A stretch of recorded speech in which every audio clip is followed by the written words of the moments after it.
అనగనగా ఒక ఊరు ఉండేది.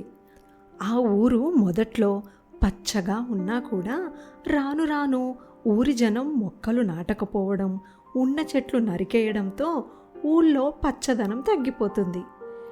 చెట్లు సరిగ్గా లేకపోవడంతో ఒక సంవత్సరం వేసవి కాలంలో విపరీతంగా ఎండలు పెరిగిపోతాయి. ఎండల తీవ్రతకు చెరువులు, బావులు కూడా ఎండిపోతాయి.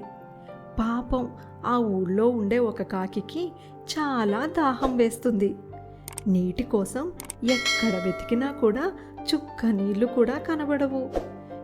ఇప్పుడు దాహం ఎలా తీర్చుకోవడం అని అంతా వెతుకుతున్న కాకికి చివరకు ఒక చోట ఒక కుండ కనిపిస్తుంది.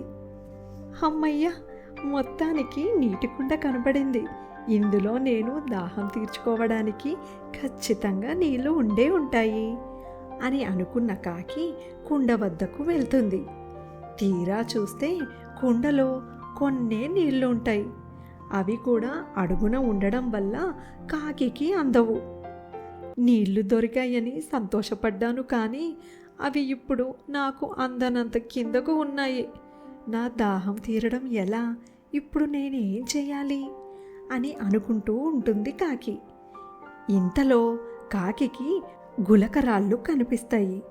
గులకరాళ్లను చూసిన కాకికి మెరుపులాంటి ఒక ఆలోచన వస్తుంది. వెంటనే పక్కనే ఉన్న గులకరాళ్లను ఒక్కొక్కటిగా తన నోటితో తీసుకువచ్చి కుండలో వేయడం మొదలు పెడుతుంది. ఒక్కొక్క రాయి కుండలో వేస్తుండగా కొంచెం కొంచెంగా నీళ్లు పైకి రావడం మొదలవుతుంది.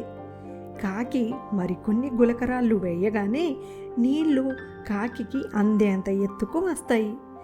అప్పుడు కాకి చక్కగా నీళ్లు తాగి తన దాహం తీర్చుకొని సంతోషంగా వెళ్ళిపోతుంది.